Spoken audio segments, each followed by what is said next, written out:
Healthy gut. Module 5, toxins. Toxins. Know what you're eating. You don't have to buy organic produce to reduce your risk of chemical contamination. This list from the Environmental Working Group tells you which fruits and vegetables contain the most chemicals and which ones are least contaminated. The Dirty Dozen contains fruits and vegetables that have been found to have the highest amount of pesticides and chemical contamination. The foods on this list should be purchased organic as much as possible. The Clean 15 contains 15 fruits and vegetables that have been found to have the lowest amount of pesticides and chemicals. So these can actually be purchased conventional or non-organic if you're looking to save money or if those items aren't available organic in your area. Food additives. Packaged and processed foods are convenient, portable, and stay fresh for a long time. However, the additives that they put into these foods to make them look better, taste better, contain unhealthy amounts of salt, fat, and sugar. These additives, however, have a price that may include side effects, food allergies, increased waistlines, decreased absorption of minerals and vitamins, cancer, and more. Here is a list of 12 most pervasive and detrimental food additives and the substances you can eat, in no particular order. Artificial sweeteners. Artificial sweeteners are a combination of chemicals that exist to make our food sweeter without calories of sugar. Most artificial sweeteners have side effects and their chemical breakdown in the body can be toxic. In addition, in combination with other food additives like artificial colors, artificial sweeteners can have much more potent effects on nerve cells. Artificial sweeteners link to over 90 side effects in the body. Refined sugar. People in the United States consume about 150 to 175 pounds of sugar per year. That's half a cup of sugar per day, and most aren't even aware of it. High consumption of sugar and the corresponding elevated insulin levels cause weight gain, bloating, fatigue, arthritis, migraines, lowered immune function, obesity, cavities, and cardiovascular disease. It can also disrupt absorption of nutrients, possibly leading to osteoporosis, depression, PMS symptoms, and stress. Monosodium glutamate, or MSG for short. MSG is an excitotoxin used to bring out the flavor in foods. Excitotoxins are toxins that bind to certain receptors. According to Dr. Russell Blaylock, an author and neurosurgeon, excitotoxins can cause sensitive neurons to die. Many people experience a host of other side effects like headaches, itchy skin, dizziness, and respiratory, digestive, circulatory, and coronary concerns. Artificial colors. Artificial colors are synthetic chemicals that do not occur in nature. They contain up to 10 parts per million of lead and arsenic and still be generally recognized as safe by the FDA. Artificial colors can cause allergic reaction, hypersensitivity, and ADD in children, may contribute to visual and learning disorders, and cause nerve damage. BHA and BHT block the process of oil rancidity.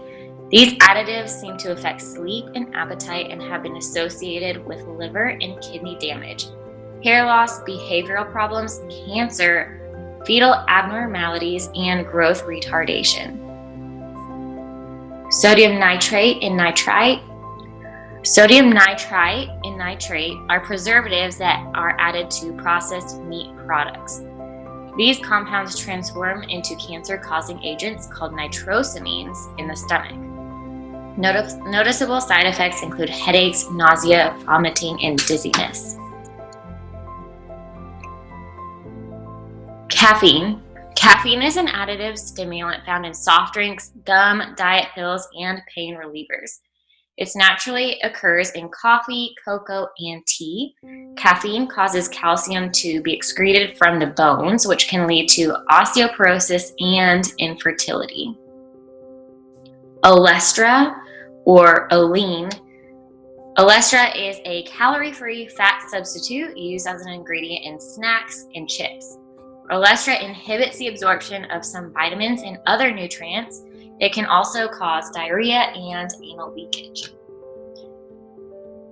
Brominated vegetable oil, BVO for short. Brominated vegetable oil is used to keep flavored oils in soft drinks in suspension. This additive can lead to reproductive interference and birth defects. It has been banned in 100 countries. Partially hydrogenated vegetable oil is made by reacting vegetable oil with hydrogen. When this occurs, the level of polyunsaturated oils, good fat, is reduced and trans fats are created, which trans fats are not good. They are associated with heart disease, breast and colon cancer, atherosclerosis, and elevated cholesterol.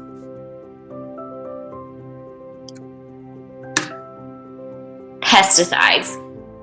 Every year, more than 2 billion pounds of pesticides are added to our food supply. That's about 10 pounds per person per year. Many of the pesticides are carcinogenic. Pesticide accumulation undermines our ability to resist infectious organisms. It may impair fertility and contribute to miscarriages and birth defects. Genetically modified organisms, or GMOs for short. GMOs are plants or animals that have had their DNA modified. In the United States, the majority of the corn, soybean, cotton, and canola crops are now genetically modified, and one or more of these can be found in nearly every processed food.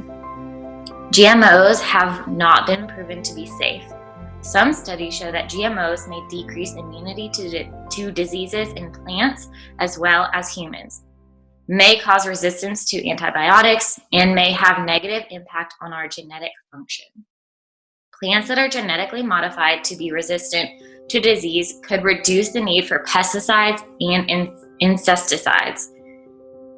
Adversely, they may build up a resistance and therefore require even larger amounts of chemicals than before. It is still too soon to tell. There is no long-term supporting evidence at this time. Tips. Fermented foods provide probiotics. This includes fermented vegetables, yogurt, kefir, and sour cream. Fermented beverages such as kvass, kombucha, and water kefir are also allowed. Please note that some people are unable to tolerate these products in the beginning and may need to be avoided temporarily. Introduce foods very gradually, observing for any negative reactions. If you have a lot of digestive issues like bloating, you may not be able to tolerate fizzy beverages or probiotics found in kombucha and kefir. It could aggravate your symptoms, so just be aware of that. Avoid all processed foods and packages in tins. These include all refined carbohydrates and foods that contain preservatives, artificial colorants, and chemicals. They are extremely detrimental to digestive system and the healing process. Secrets for being stress-free. Watch a funny movie. Stress relief comes from laughter. A good sense of humor can't cure all ailments, but data is mounting about the positive things laughter can do. Short-term benefits. A good laugh has great short-term effects. When you start to laugh, it doesn't just lighten your load mentally, it actually induces physical changes in your body. Laughter can stimulate many organs. It can enhance your intake of oxygen-rich air, stimulate your heart and lungs and muscles, and increase the endorphins that are released by your brain. Activate and release your stress response. A roll-kicking laugh fires up, then cools down your stress response. It can increase and then decrease your heart rate and blood pressure. The result, a good, relaxed feeling. Laughter can also soothe tension. It can also stimulate circulation and aid in muscle relaxation. both of which can help reduce some of the physical symptoms of stress. Kitchen hacks for a healthy gut.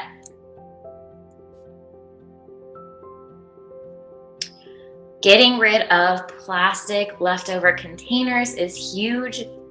We all grew up using these plastic leftover containers. It's just so convenient to throw our leftovers into Tupperware, but when it's made from industrial chemical BPA can seep into your food that is stored in the container, and when you eat the food, it disrupts your gut. We recommend using glass containers instead. You can use mason jars that are pictured here, or you can buy glass containers are everywhere nowadays. Never microwave with the plastic too, because that can make it even worse. Travel tips.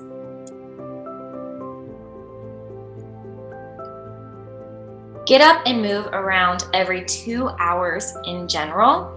If you have a predisposition to getting clots, you need to get up and walk a little bit more often. So just being conscious and aware of how long you're sitting and getting up, stretching, walking a little bit every couple hours will be really helpful just to get that circulation moving in your body.